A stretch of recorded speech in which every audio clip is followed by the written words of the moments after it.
Roma conquista el mundo.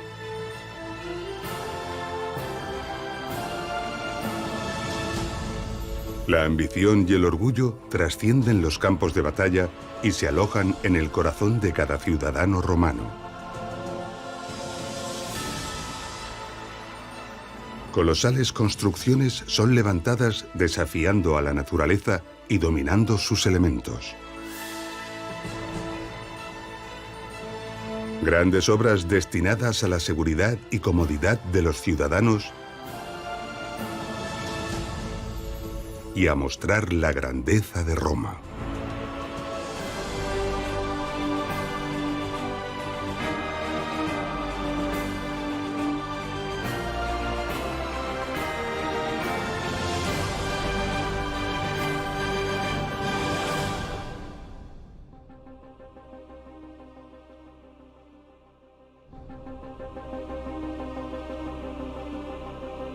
Los romanos heredaron las técnicas de construcción etruscas y griegas y se inspiraron en las grandes obras de las culturas anteriores para desarrollar una ingeniería y una arquitectura propias que rápidamente se convirtieron en las más avanzadas de la antigüedad.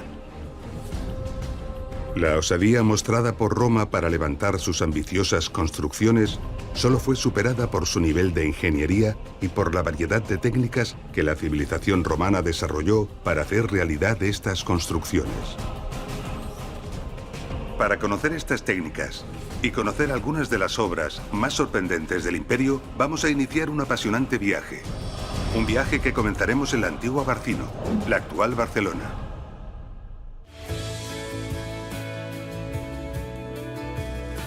Barcelona es una ciudad moderna y cosmopolita con una gran importancia comercial y financiera. Y una impresionante oferta cultural que la ha convertido en una de las ciudades europeas más visitadas del mundo.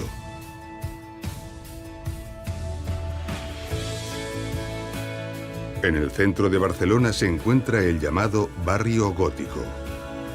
Tras contemplar los grandes edificios y las espaciosas avenidas, esta otra Barcelona sorprende al visitante.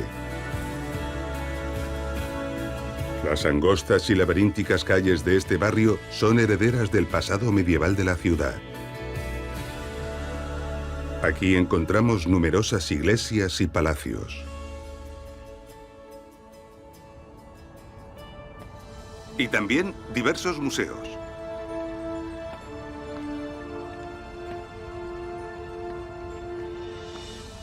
Uno de ellos es este, que forma parte del Museo de Historia de Barcelona. Y en él se esconde una inesperada sorpresa.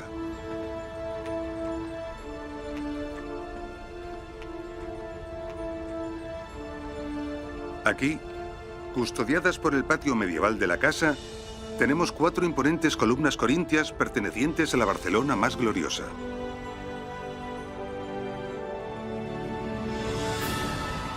Estas columnas pertenecen al Templo de Augusto. Tienen 9 metros de longitud y sus dimensiones nos permiten reconstruir e imaginar el edificio al que pertenecieron.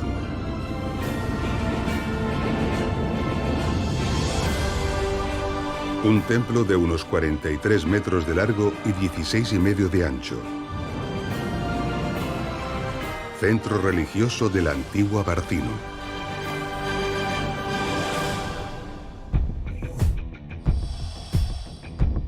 El diseño de esta construcción se basa en un elemento básico de sujeción de la arquitectura universal: la viga de madera. Por su sencillez de uso y gran utilidad, las vigas de madera han sido empleadas sistemáticamente a lo largo de la historia. Estas permiten transmitir las fuerzas que ejercen el peso de los elementos que sostiene hacia sus extremos, transmitiéndolas hacia el suelo mediante los muros o los pilares, ofreciendo un espacio útil bajo ellas. Con una serie de vigas apoyadas sobre 2 muros, podemos fácilmente construir una cubierta o techumbre.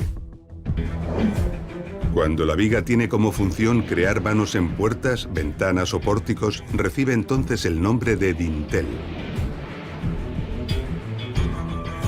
El gran templo de Augusto de Barcino es un templo porticado construido a base de dinteles.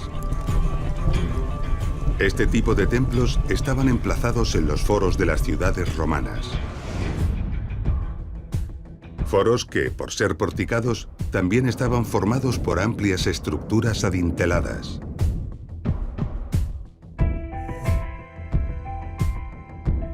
Por su sencillez, la viga y el dintel fueron empleados masivamente en la antigüedad para pequeñas y toscas construcciones. Pero para construcciones más complejas y de gran tamaño, ambos presentan muchas limitaciones e inconvenientes, ya que son piezas monolíticas que no soportan bien el peso de las cargas.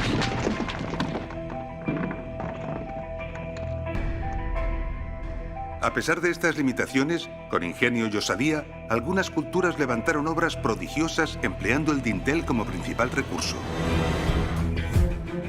Extraordinario ejemplo de ello fue la civilización egipcia y la griega. Construcciones imponentes y majestuosas destinadas a impresionar a los ciudadanos y rendir culto a los dioses, pero en realidad muy poco útiles. El verdadero reto al ingeniero y al arquitecto aparecía cuando la construcción debía tener una funcionalidad práctica. Tenían que resolver un problema. Tenían que abordar un desafío. Iremos hasta la parroquia de Posacos, en el bonito condado de Valpasos, en Portugal.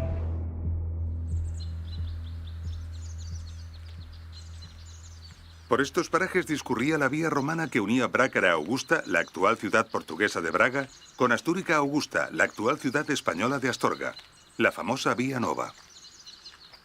Esta carretera se enfrentó justo en este lugar con el pequeño río Calvo, lo que obligó a planificar la construcción de un puente.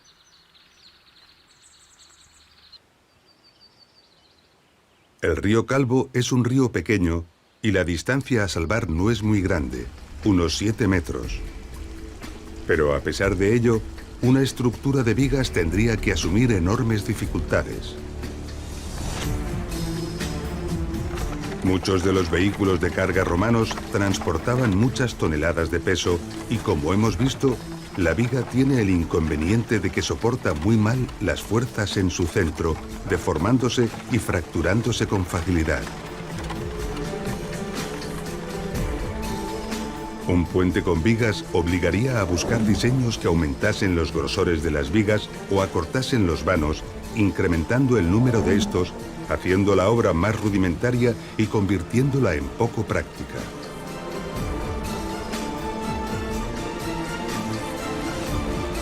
Nuevos apoyos en el centro del cauce harían peligrar el puente, sometidos a la fuerza del río.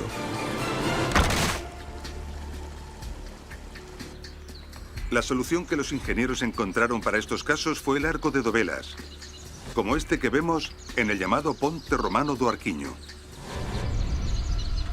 El puente que se levantó para salvar el río Calvo. El arco, al igual que la viga, traslada las fuerzas que sobre él se ejercen hacia los extremos, dirigiéndolas hacia los apoyos. Pero el arco de dovelas, además por su diseño, ofrece enormes ventajas adicionales. Un arco de dovelas se construye a base de piezas en forma trapecial. Las dovelas.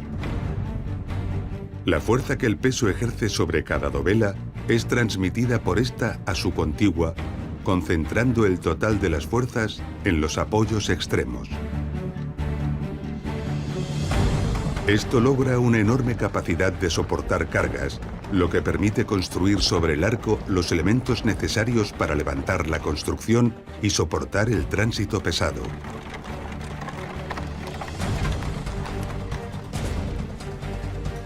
Dado que pueden emplearse dovelas de variadas dimensiones y formas, este tipo de arco ofrece una enorme versatilidad y libertad creativa. Al proyectar un arco longitudinalmente sobre su centro, logramos la bóveda.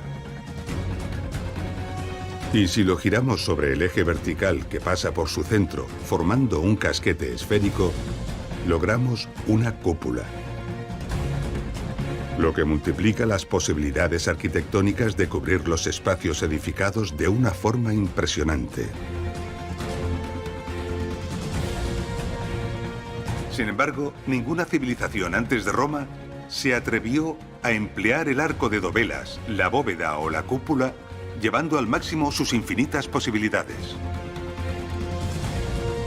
Esto fue debido a la complejidad de las reglas que rigen el reparto de fuerzas de las construcciones que los emplean. Para entender lo que estamos diciendo, viajaremos hasta la localidad de Villetel, al sur de Francia.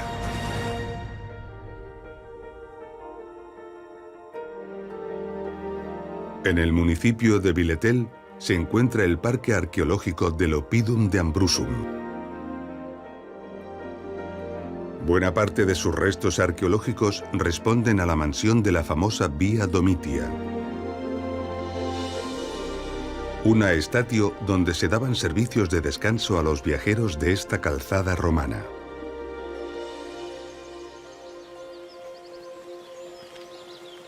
Unos de los restos más relevantes del parque arqueológico de Ambrusum son estos. Los restos de Le Pont Ambroise, también llamado el Puente de Lunel. Este puente fue construido en torno al año 30 a.C. Tras la desaparición del imperio, fue utilizado durante muchos siglos y hacia el siglo XIV comenzó a ser víctima de los habitantes del lugar, que comenzaron a arrancarle sus sillares para aprovecharlos en la construcción de sus casas e iglesias.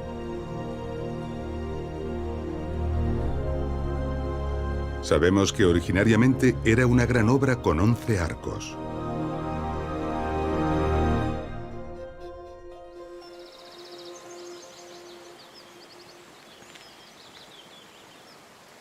La ruina de esta maravilla es algo lamentable.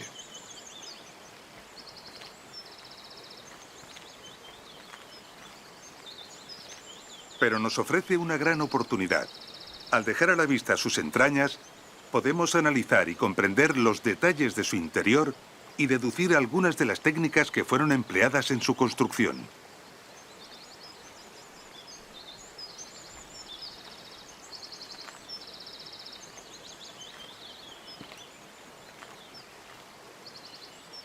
Contemplando lo que era la parte invisible del puente, lo primero que sorprende es el cuidadoso y meticuloso ajuste de los sillares. Intuitivamente podríamos pensar que no es necesario cuidar estos ajustes si no va a ser una parte vista del puente, pero nada más lejos de la realidad. Cuanto más ajustadas y más superficie de contacto tengan las piezas, más solidez tendrá la obra. Y podemos ver otro elemento que busca aumentar la consistencia de la obra. Este tipo de rebajes en la piedra, en forma de doble cola de Milano, se realizaban para incrustar una pieza de madera sellada algunas veces con plomo. El objetivo era formar una grapa que unía los sillares y dificultaba los desplazamientos. Esta grapa ha desaparecido porque la madera no soporta el paso del tiempo. Podemos ver también algunos huecos para la elevación con olivela o clavija. Este era un ingenioso mecanismo ideado para elevar los sillares. Consistía en dos piezas metálicas que eran introducidas en un hueco realizado a medida en la piedra, encajadas contra los bordes mediante unas láminas centrales. Se añadían tantas piezas centrales como eran necesarias para rellenar el ancho del hueco de la piedra y lograr el empuje de las laterales. Todas ellas quedan recogidas por una argolla y un pasador. Gracias a la forma de cuña de las piezas laterales, los sillares eran sujetados con eficacia y seguridad, permitiendo su elevación y su colocación.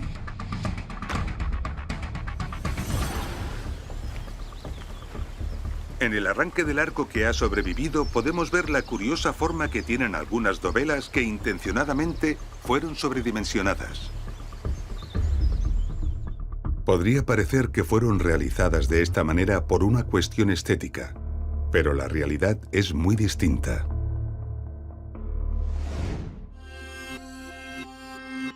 Para levantar unas columnas y colocar un dintel, solo hay que izar cada pieza para colocarla sobre la anterior.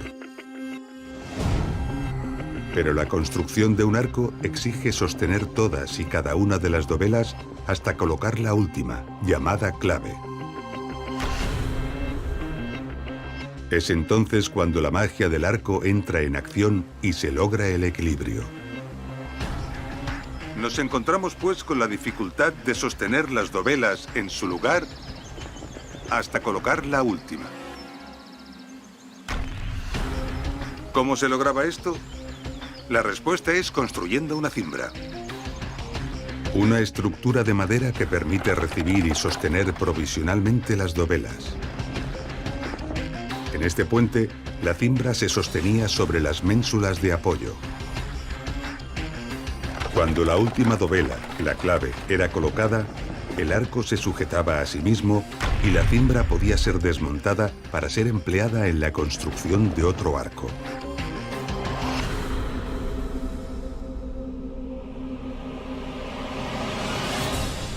Las reglas que rigen las fuerzas que intervienen en el arco y en la bóveda son complejas. A mayor luz, a mayor tamaño de los arcos y de las bóvedas, las fuerzas generadas exigen que las dimensiones y grosores de todos los elementos aumenten considerablemente y con ellos las dificultades. No solo del diseño, sino también de la construcción de la obra. Estas dificultades hicieron que el empleo del arco no estuviera al alcance de todas las civilizaciones antiguas. Sin embargo, Roma logró comprender y dominar estas reglas y erigió obras de una complejidad y belleza únicas hasta entonces y en muchos casos no superadas hasta nuestros días. Iremos hasta la localidad española de Alcántara, en la provincia de Cáceres.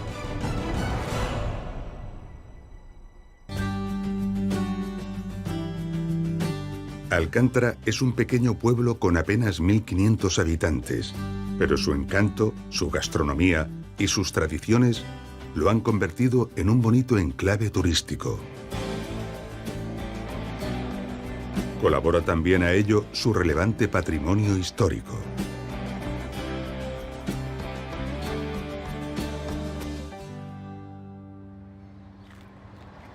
El nombre de Alcántara proviene del término árabe Alcantarat, que significa el puente. Los musulmanes dieron este nombre a la población cuando, al llegar a este lugar en el siglo VIII, se quedaron sin duda impresionados al descubrir este soberbio e imponente puente, el llamado Puente de Alcántara.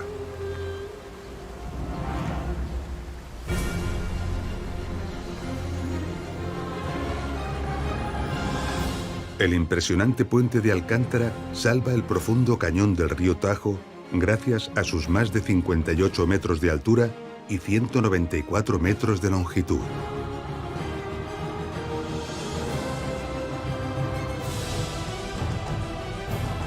Tras casi 2000 años de historia, el puente de Alcántara sigue cumpliendo su función y asombrando a los viajeros. Y soportando el tráfico moderno. El puente de Alcántara es una maravilla de la ingeniería en muchos aspectos. Merecen destacarse especialmente sus dos arcos centrales con casi 29 y 28 metros de luz y los dos arcos contiguos con cerca de 23. Los ingenieros modernos que han estudiado estas cuestiones saben de la complejidad de las fuerzas y de las tensiones que actúan en arcos de estas dimensiones. Esto era bien conocido por los técnicos romanos, que sabían perfectamente que en estos grandes arcos, aumentar un solo metro la luz del arco multiplica por mucho las dificultades. Sin embargo, parece que esto sirviera a los ingenieros romanos para abordar obras cada vez más atrevidas. Vayamos hasta el Valle de Aosta, en la Italia noroccidental.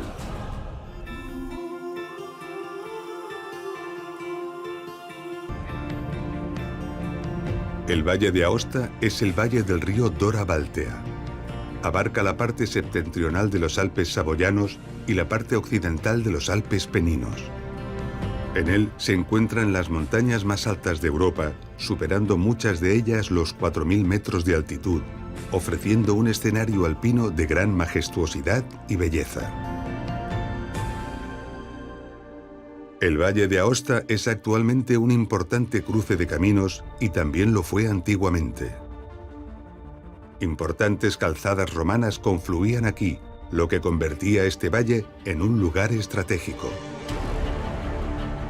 Construir carreteras en una orografía tan extrema como esta requiere esfuerzos constructivos enormes. Es por ello que aquí, en el Valle de Aosta, podemos encontrar espectaculares taludes formados a golpe de pico en los grandes desmontes en roca. Y también imponentes muros de contención. Y por supuesto, muchos puentes. Uno de ellos es este, el Puente de San Martín, que da nombre a este pequeño municipio. La majestuosidad de esta colosal obra hizo que la imaginación popular atribuyera su construcción al diablo, porque era incomprensible que tal tamaño, perfección y grandeza vinieran del ingenio y la mano del hombre. El arco único del Puente de San Martín alcanza los 35,84 metros de luz. 6 metros más que el arco mayor del Puente de Alcántara. Ahora sabemos, gracias a la ingeniería moderna, que estas dimensiones están muy cerca del límite estructural que se puede alcanzar. No se conoce un arco de medio punto en piedra mayor que este que haya sobrevivido.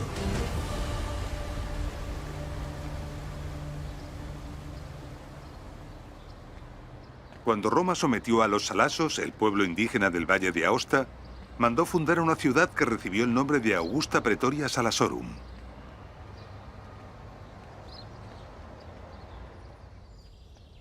Este enclave fue uno de los bastiones romanos más importantes de los Alpes. Heredera de esta ciudad romana es la moderna y actual ciudad de Aosta, que da nombre al valle.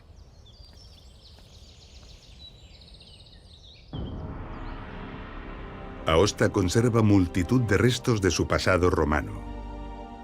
En ellos tenemos espectaculares ejemplos del uso del arco. Entre ellos el gran arco triunfal de Augusto, que anunciaba la llegada a la ciudad.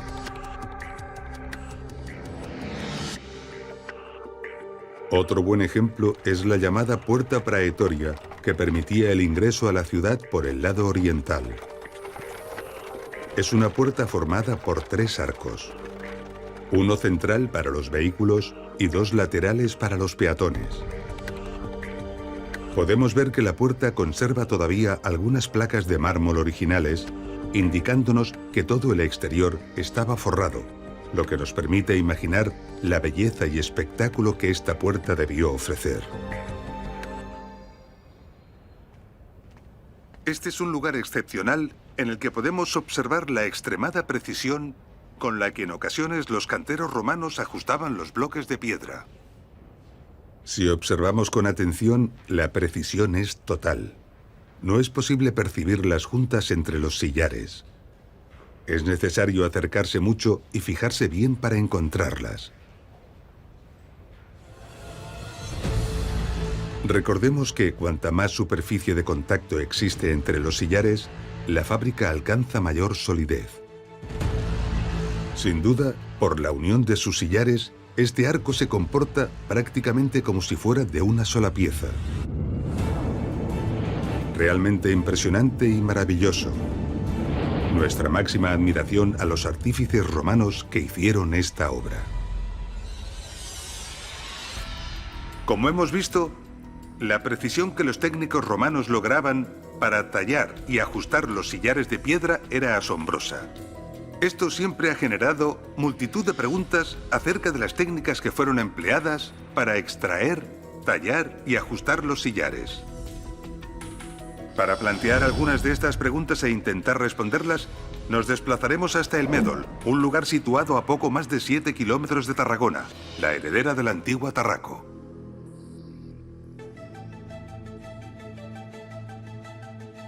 El Médol es un curioso lugar situado en los montes cercanos a Tarragona. Se trata de un enorme hueco creado en la montaña rocosa por la corta de explotación de una cantera. Una de las muchas canteras de las que se extrajeron los numerosos y grandes bloques de piedra que fueron necesarios para levantar las imponentes construcciones de Tarraco. Se ha calculado que solo de El Médol fueron extraídos unos 150.000 metros cúbicos de roca. Los canteros romanos dejaron una aguja de piedra como testigo de los más de 20 metros de profundidad alcanzados. Y probablemente como símbolo de dominio sobre la naturaleza. Siglos de abandono han permitido que la vegetación haya ido cubriendo el lugar, ocultando los frentes de explotación y con ellos la valiosa información de cómo fue explotada esta cantera. Pero en 2010, un incendio forestal dejó al descubierto multitud de marcas y huellas de la actividad extractora. El estudio de estas huellas permitió comprender el funcionamiento de la cantera.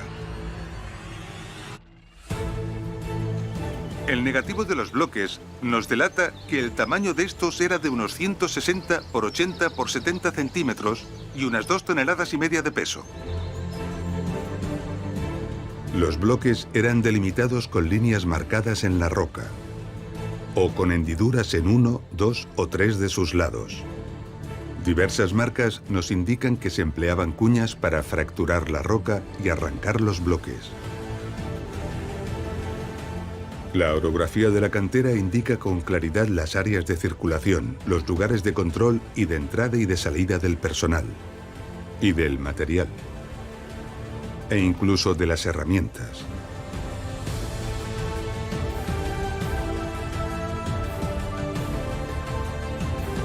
Y también el lugar de descanso de los trabajadores, en los que incluso se han encontrado espacios de culto. Y se define perfectamente la zona de taller, donde se procesaban y adecuaban los bloques. Las marcas sobre los sillares encontrados en la zona de taller y sobre algunos restos de ellos delatan el tipo de herramientas que fueron empleadas para aproximar los sillares a la forma definitiva que debían tener.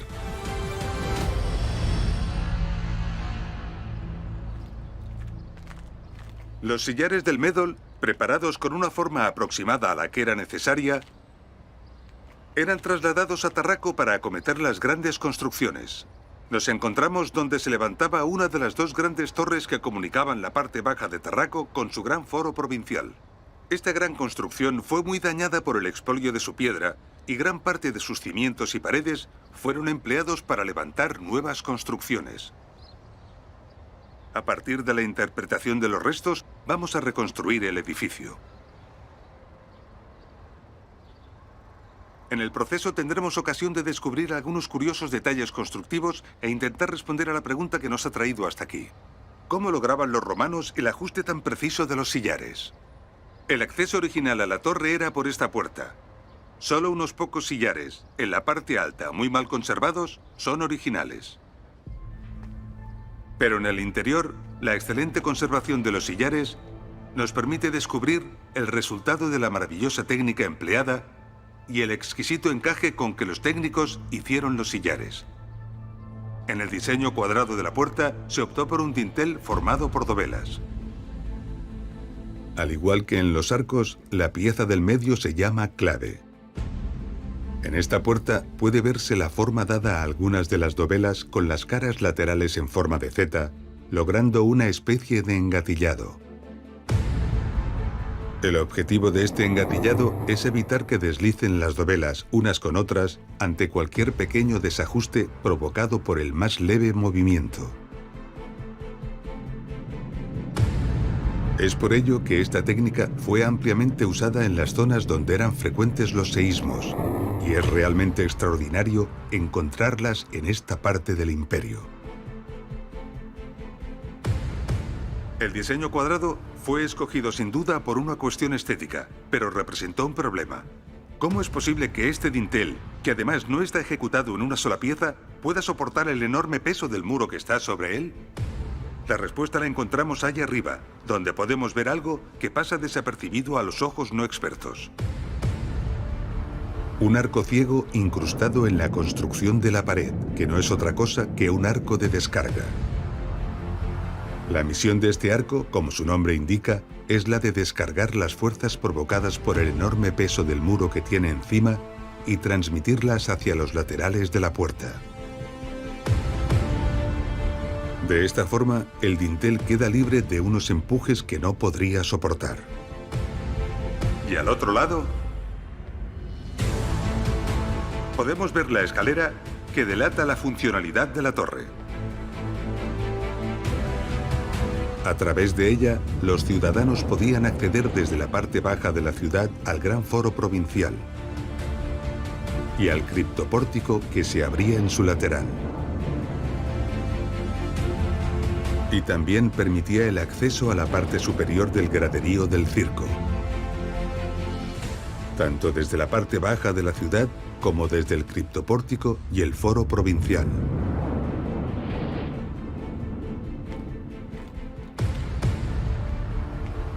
Tal y como ocurre en el puente de Lunel, dado que la obra está parcialmente desmantelada, podemos ver numerosos detalles constructivos que estaban ocultos. Nuevamente impresiona el tamaño de los sillares y la precisión empleada en algo que no quedaba a la vista. Podemos ver los huecos de las grapas en forma de doble cola de Milano, destinadas a coser los sillares entre sí. Y tenemos el detalle de este curioso sillar que está desplazado de su lugar, delatando un intento de expolio sobre él. Y en este lugar tenemos un detalle que también ha quedado al descubierto, pero que ha pasado desapercibido incluso a los modernos estudiosos. Y que es el que nos va a permitir contestar cómo los constructores romanos lograban unos ajustes tan precisos. En este sillar podemos ver dos curiosos huecos horizontales. Si introducimos los dedos, podremos comprobar que estos huecos giran hacia arriba 90 grados. Esta curiosa forma permitía con unas sencillas herramientas adaptadas mover y desplazar los sillares para friccionarlos entre sí. Gracias al gran peso de los propios sillares, la fricción ocasionaba un enorme desgaste. Repitiendo algunas veces este proceso y barriendo la arena resultante, se conseguía, con habilidad y maestría, un desgaste controlado de las superficies, logrando un ajuste prácticamente perfecto. La piedra fue el material de construcción por excelencia de los edificios públicos en la antigüedad. Pero como hemos visto, extraer y manejar las piedras de gran volumen conlleva importantes dificultades y precisa de esfuerzos relevantes. Algunas culturas anteriores a la romana ya conocían que la mezcla de cal, áridos y agua formaba un cuerpo sólido de gran dureza, permitiendo realizar construcciones de gran solidez. Los romanos consiguieron mejorar extraordinariamente esta mezcla. Viajaremos hasta Zaragoza, la heredera de la gran Caesar Augusta.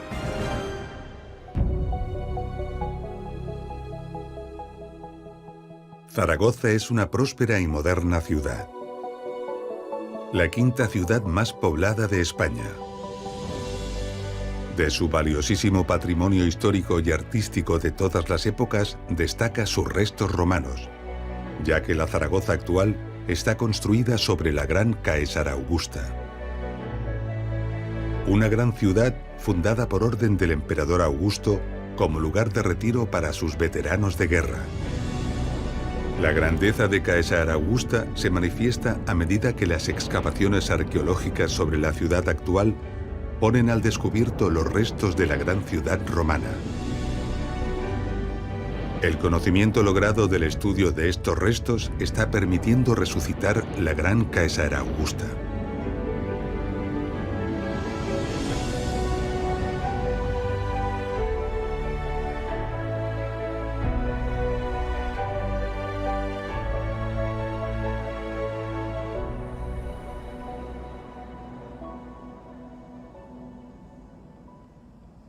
En 1972, un vecino alertó a la prensa de la presencia de unos restos arqueológicos en unas obras de un solar de la ciudad. Diversas excavaciones arqueológicas los pusieron al descubierto. Hoy se pueden admirar aquí, junto a este magnífico museo.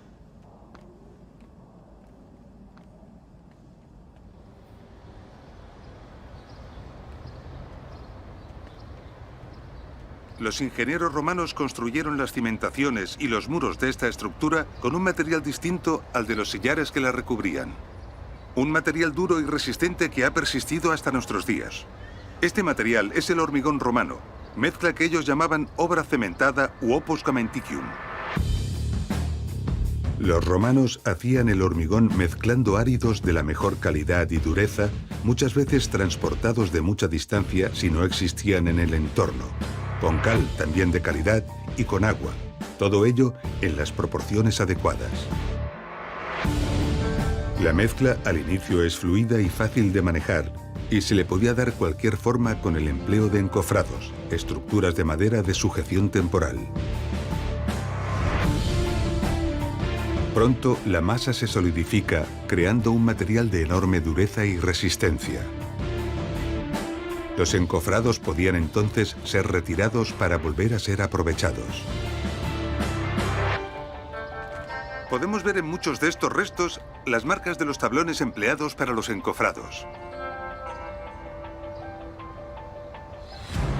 Con la capacidad de abordar con este material casi cualquier geometría, los ingenieros aprovecharon los conocimientos que tenían sobre el arco y las bóvedas para construir en hormigón ingeniosas y atrevidas estructuras.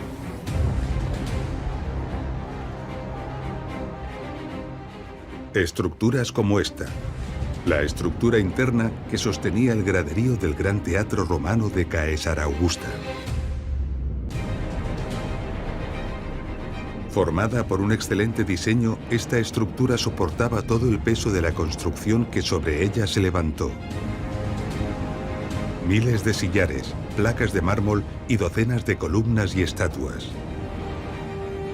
Y, por supuesto, también el peso de todos los espectadores que acogía. El Teatro de Caesarea Augusta era uno de los más grandes de Hispania, capaz de alojar a unos 6.000 espectadores. Un enorme edificio construido con mármoles preciosos y sillares magistralmente trabajados. Durante la decadencia de la ciudad, el expolio llegó a este edificio. Sus mármoles y sillares de piedra fueron arrancados. Y luego sus cimentaciones fueron aprovechadas para construir sobre ellas, quedando ocultas durante siglos. Para finalmente ser descubiertas recientemente y ser puestas en valor en este espectacular museo del Teatro Romano de Caesarea Augusta.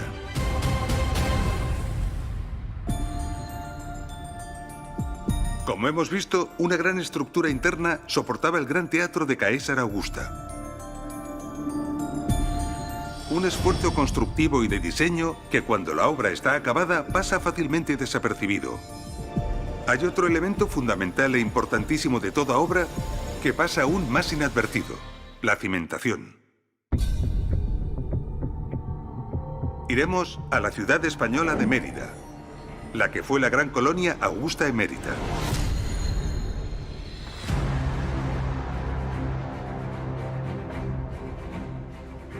Mérida está situada en el suroeste de la península ibérica y actualmente es un municipio de unos 60.000 habitantes. Mérida atesora un patrimonio histórico realmente extraordinario. Acueductos, templos, termas, monasterios, iglesias, barrios y conventos son parte del variado legado de su intensa historia de todas las épocas. De todos estos pasados, el romano fue el más intenso. El legado romano que ha perdurado en Mérida es realmente soberbio.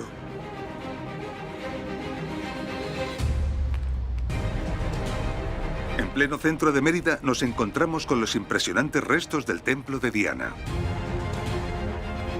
adintelado como el del templo de Augusto de Barcino.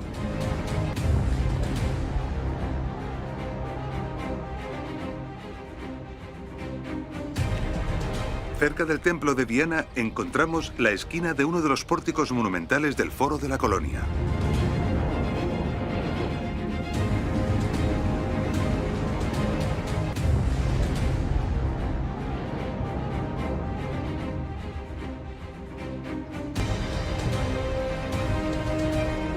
Al norte, con 15 metros de altura y casi 9 de luz, encontramos el Arco de Trajano. Sus dovelas tienen 1,5 metros de altura. El Arco de Trajano daba la bienvenida cuando se llegaba a la ciudad para acceder al Cardo Máximo, una de las calles principales. En el oeste se encuentra parte de la estructura de hormigón que soportaba el circo. Un colosal edificio de más de 400 metros de largo, capaz de alojar a unos 30.000 espectadores.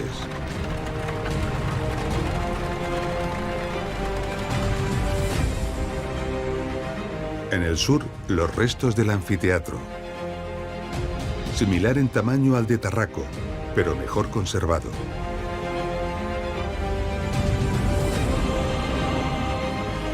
Y los del teatro, prácticamente idéntico en tamaño al de Caesar Augusta, pero parcialmente reconstruido.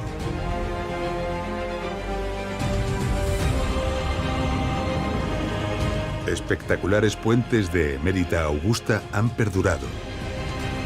El que permitía salvar el río Albarregas al abandonar la ciudad por el norte. Con 4 arcos para alcanzar los 125 metros de largo y casi 8 de ancho. Y el que permitía salvar el río Guadiana por el lado sureste de la ciudad. 60 arcos para alcanzar sus impresionantes 790 metros de longitud. El puente más largo que ha perdurado de la antigüedad romana.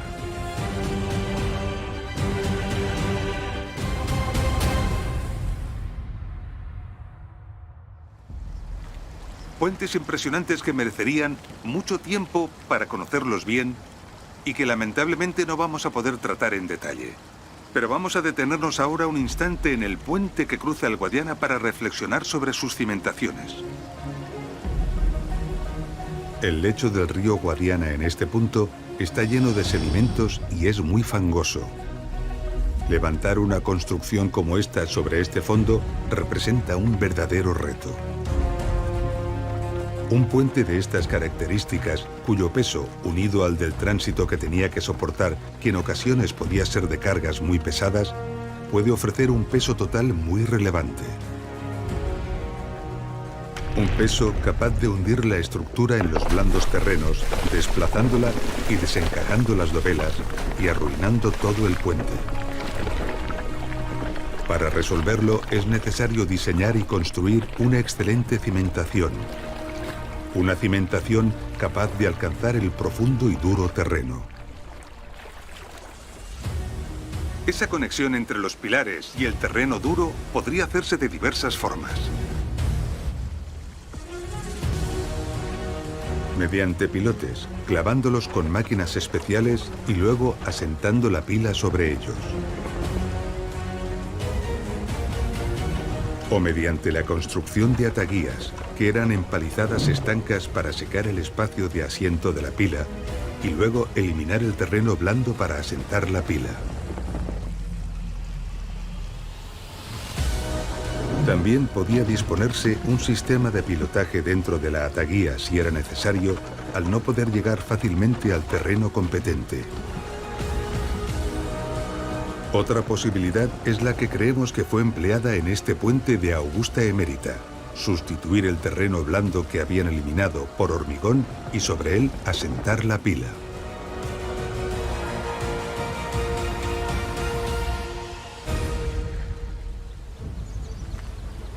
Podemos aprovechar también este puente para fijarnos en otro detalle habitual en muchas construcciones romanas. Observemos atentamente los agujeros que hay sobre los sillares. Podemos ver que el de la clave está justo en la parte superior central.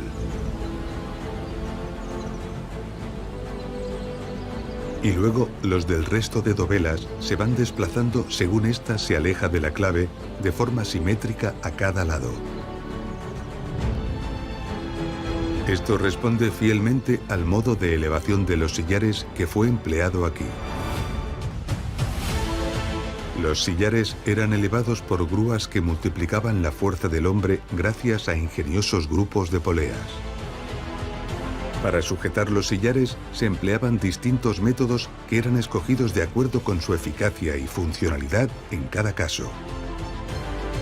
Recordemos, por ejemplo, el uso de la clavija que pudimos ver en el puente de Lunel.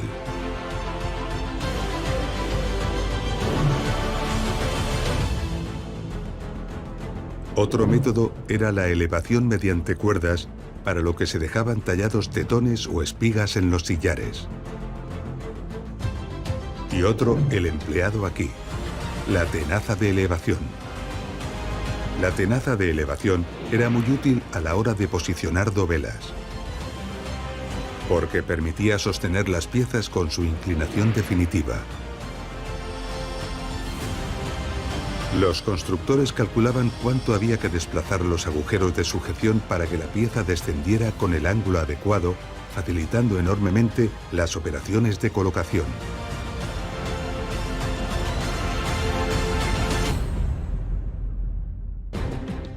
Miles de estructuras y de edificios merecerían nuestra atención, algo imposible, porque requeriríamos cientos de horas de documental. Pero hay una obra que no podemos obviar y cuya explicación y perfecta comprensión nos obliga a realizar una visita. Hablamos de un edificio que representó un hito en la pericia constructiva de la historia de la humanidad. Un alarde de la ingeniería que sería imperdonable que no analizásemos y admirásemos. Iremos hasta Roma, la ciudad eterna. La cantidad de grandes obras y la riqueza de los restos arqueológicos que Roma acoge de su época imperial es abrumadora. Algunas han sido valoradas como extraordinarias por los ciudadanos del mundo en todas las épocas, independientemente de su formación y capacidad de entendimiento.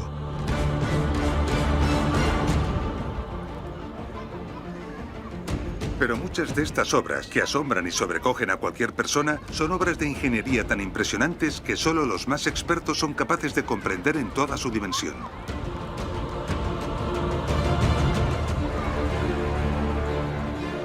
Escondido entre las callejuelas del barrio de Trevi, muy cerca de la Plaza Navona, se encuentra el Panteón de Agripa. Seguramente una de las obras de ingeniería romana mejor conservadas de toda Roma.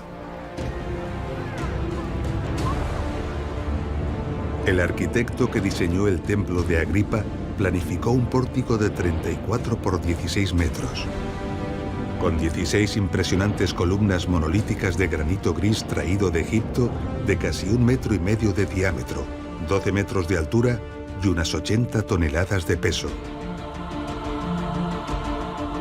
Y coronadas por unos enormes capiteles corintios de 2,5 metros de altura. Tras el pórtico hay un cuerpo intermedio que hace de conexión con un gran espacio circular. En este espacio circular, en el nivel inferior, se abren 7 amplias exedras, salas de planta trapecial y semicircular alternadas. Todas ellas enmarcadas por un orden de pilastras y columnas. Una fila de ventanas compone un segundo nivel. Sobre este segundo nivel se sostiene una cúpula en cuyo centro se abre un óculo de 9 metros de diámetro. Los datos de la cúpula del Panteón de Agripa, desde el punto de vista de la ingeniería, son realmente asombrosos. Su colosal diámetro es de 43,56 metros, lo que la convierte en la cúpula más grande jamás construida por el hombre en hormigón en masa. Este colosal reto, incluso para cualquier ingeniero actual, fue asumido y llevado al éxito por Apolodoro de Damasco, el arquitecto que recibió el encargo del emperador Adriano en el año 118 para construir el Panteón. Su diseño fue tan acertado que la prodigiosa obra ha resistido casi 2000 años, sin reformas ni refuerzos, incluso sufriendo expolios y terremotos. ¿Cómo lo logró Apolodoro de Damasco? El análisis y estudio del edificio nos permite comprender el diseño y la inteligente técnica constructiva. Apolodoro recurrió a varias técnicas combinadas.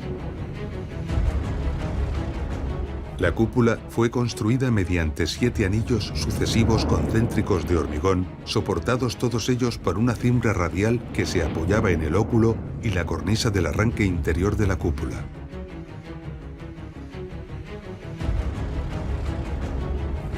Estos anillos autoportantes se iban construyendo por sobreposición de tongadas, formando un cuerpo continuo y único. Como cada anillo, a medida que se avanzaba, tenía que soportar menos peso, el grosor de la cúpula se redujo desde los 5,90 metros del primer anillo hasta el 1,5 metros del último. Otro de los elementos clave empleados para aligerar el peso de la cúpula fue la incorporación de casetones interiores. Esto disminuía enormemente el volumen de hormigón empleado y otorgaba belleza al interior de la obra. Para el hormigón se utilizó una piedra volcánica porosa, resistente y muy ligera, la piedra pómez, un material que otorga al hormigón una gran resistencia, pero al mismo tiempo la extraordinaria ligereza intencionadamente buscada por su constructor. Incluso se utilizaron diferentes tipos de árido con un peso decreciente según se iba ascendiendo. A pesar de todas estas técnicas combinadas para reducir el peso de la cúpula, su peso alcanzó las 4.535 toneladas. Una cifra colosal.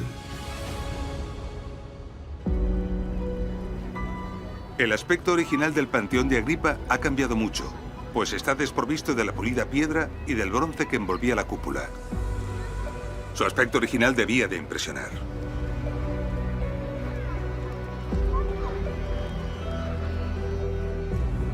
Pero sin duda, lo que debía realmente de impresionar era acceder al edificio.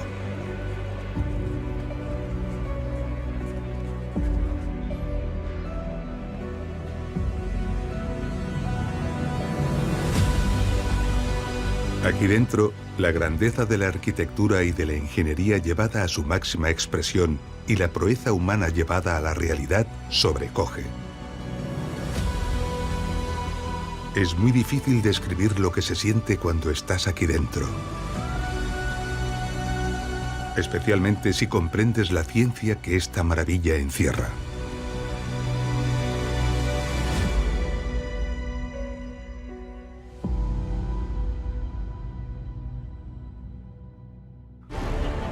Estamos al final de nuestro episodio.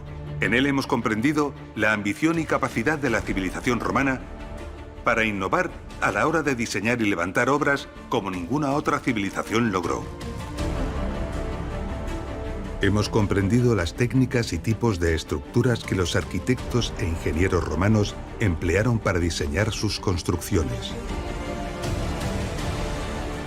Y cómo aprovecharon magistralmente la versatilidad y las ventajas que los diversos materiales de construcción disponibles les ofrecían. Hemos conocido algunas de las técnicas de construcción que emplearon y algunas de las máquinas que fueron necesarias para manejar los pesados materiales de construcción. Hemos contemplado y analizado algunas de las obras más relevantes y admirables del imperio para acabar maravillándonos con el Panteón de Agripa, una de las construcciones más impresionantes y prodigiosas de la historia de la humanidad. Pero las grandes obras de la civilización romana van mucho más allá de los puentes, las ciudades y los edificios. Los puertos romanos son impresionantes obras de ingeniería, tan admirables como desconocidas hoy. Tendremos la ocasión de descubrirlas, conocerlas, comprenderlas y admirarlas en el siguiente episodio. Nos vemos en Ingeniería Romana, Puertos.